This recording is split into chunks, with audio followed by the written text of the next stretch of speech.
ഇന്ന് ഞങ്ങൾ ലുസാക്കയിലെ ഇൻ്റർനാഷണൽ എയർപോർട്ടിൽ പോവുകയാണേ. ഞങ്ങൾക്ക് എവിടെയും പോകാനല്ലേ, ഞങ്ങളുടെ ചേട്ടൻ നാട്ടിൽ പോവുക. അപ്പോൾ ഏട്ടൻ ഡ്രോപ്പ് ചെയ്യാൻ വേണ്ടി എയർപോർട്ടിൽ പോകുന്നുണ്ടായിരുന്നു.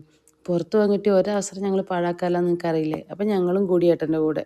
ഇത് അങ്ങോട്ട് പോകുന്ന വഴിയിലെ കാഴ്ചകളാണ്. ഇത് അവിടുത്തെ എന്തൊക്കെയോ ഓഫീസുകളും അങ്ങനെയൊക്കെ. വൈകുന്നേരമായിരുന്നു ഞങ്ങൾ ഈ പോകുന്നത്. അപ്പോൾ സൂര്യൻ അസ്തമിക്കാറായി. അത് കാണാൻ നല്ല ഭംഗിയില്ലേ. പോകുന്ന വഴിയിലെല്ലാം ഈ ഓറഞ്ച് കളർ പൂ നിറഞ്ഞു നിൽക്കുന്നുണ്ടായിരുന്നു. പിന്നെ ഞങ്ങളങ്ങനെ അവിടെ എത്തി. അപ്പോൾ അവർ രണ്ടുപേരും കൂടെ ലഗേജൊക്കെ വണ്ടിക്കകത്ത് കയറ്റുക. ആ സമയം കൊണ്ട് വാവ അവിടുത്തെ പിള്ളേരൊക്കെ ആയിട്ട് കളിച്ചുകൊണ്ട് നടക്കുമായിരുന്നു. ദേവിട്ട് ക്ഷീണിച്ച് ഉറങ്ങിയായിരുന്നു. പിന്നെ അവിടുന്ന് നമ്മളങ്ങനെ എയർപോർട്ടിൽ പോയി. ഇതാണ് ലുസാക്കയിലെ കെന്നത്ത് കൗണ്ട ഇൻ്റർനാഷണൽ എയർപോർട്ട്. ഇവിടുത്തെ എയർപോർട്ടിൽ നമുക്ക് അകത്തേക്ക് കയറാം കേട്ടോ. നാട്ടിലത്തെ അത്ര തിരക്കൊന്നുമില്ല. അപ്പം ഞങ്ങളിത് അകത്തൊക്കെ കയറി. അവരത് ബാഗൊക്കെ ഡ്രോപ്പ് ചെയ്ത് ചെക്കിങ് എല്ലാം കഴിഞ്ഞ് ഇങ്ങോട്ട് വരും. സെക്യൂരിറ്റി ചെക്കിങ്ങിൻ്റെ അവിടേക്ക് നമുക്ക് പോകാൻ പറ്റില്ല. അതുവരെ ഇതുവരെ നിൽക്കാൻ പറ്റും.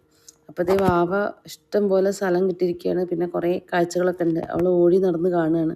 പിന്നെ അകത്തേക്ക് ഓടി കയറാൻ പോയപ്പോൾ ഏട്ടൻ പിടിച്ചുകൊണ്ട് വരുന്നത് അവിടുന്ന്. കാര്യം എയർപോർട്ടിൽ പോകുന്നതൊക്കെ രസമാണെങ്കിൽ അവിടെ എത്തിക്കഴിഞ്ഞാൽ നാട്ടിൽ പോകാൻ വല്ലാത്തൊരാഗ്രഹം കയറും. പിന്നെ ദേവുട്ടി അപ്പം ചോദിക്കാൻ തുടങ്ങും, അമ്മേ നമ്മളെപ്പോഴാണ് പോവാന്നൊക്കെ.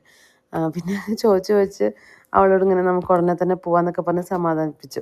വാവയാണെങ്കിൽ ഒരു സെക്കൻഡ് നേരം ഒതുങ്ങിയിരുന്നില്ലേ, ഓടി തന്നെയായിരുന്നു. അവസാനം സുരേഷേട്ട് യാത്ര പറയാൻ വന്നപ്പോൾ ആളുടെ കൂടെ പോകാമെന്നും പറഞ്ഞ് അതിൽ കയറി നിൽക്കുക. പിന്നെ അങ്ങനെ നമ്മൾ ഓരോന്നൊക്കെ കാണിച്ച് അവളെ പതുക്കെ അവിടെ നിന്ന് തിരിപ്പിച്ച് ബായൊക്കെ പറഞ്ഞ് നമ്മൾ പതുക്കെ വീട്ടിലോട്ട് പോന്നു. അപ്പോൾ ഇതൊക്കെയാണ് നമ്മുടെ ഒരു വൈകുന്നേരത്തെ വിശേഷങ്ങൾ. അടുത്ത വീഡിയോ ആയിട്ട് ഉടനെ തന്നെ കാണാം. അതുവരേക്കും എല്ലാവർക്കും ബൈ.